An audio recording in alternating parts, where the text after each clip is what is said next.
You got my power, but now you must put on all of my armor.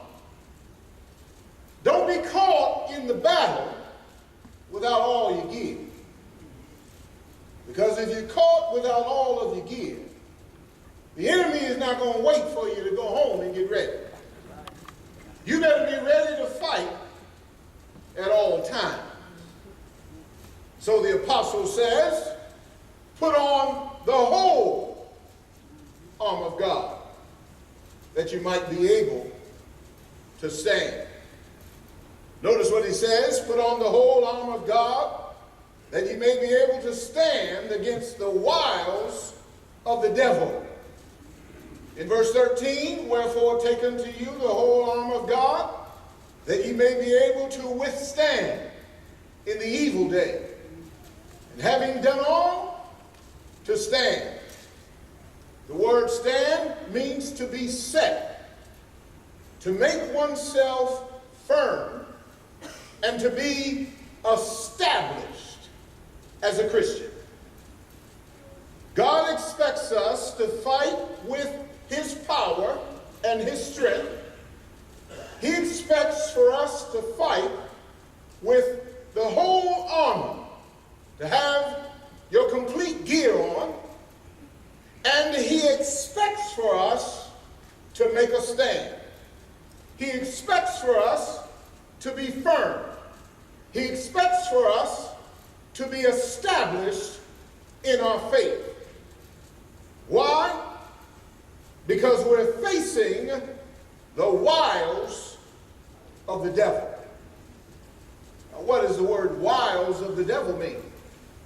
It means his cunning arts, his deceitfulness, his craftiness, and his trickery. That's right. We have to be able to stand against his wiles, his cunning arts, his deceitfulness, his crafts, and his trickery. That's what he uses on you and me. That's what he's using in the warfare. Now, he doesn't change much the strategy because it works. And he's been too successful. Only the Lord Jesus said, he has nothing in me. But he took perfect people, Adam and Eve, and he used his wiles, and he was successful with it. So if he was successful with perfect people, why would he change the strategy for imperfect people like you and I? It simply works. So Paul, writing to the Corinthians, says, lest he get an advantage of us, we're not going to be ignorant of his devices.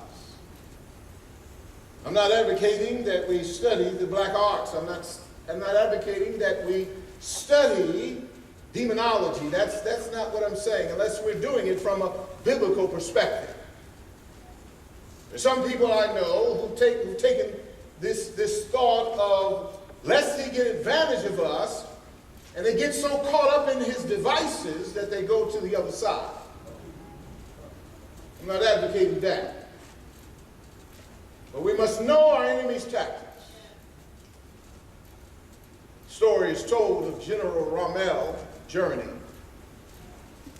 He is responsible for the successful tank division of the Germans. Those tanks were rolling all over. Nobody could stop them. Finally, they come upon, the story is said, of General Patton.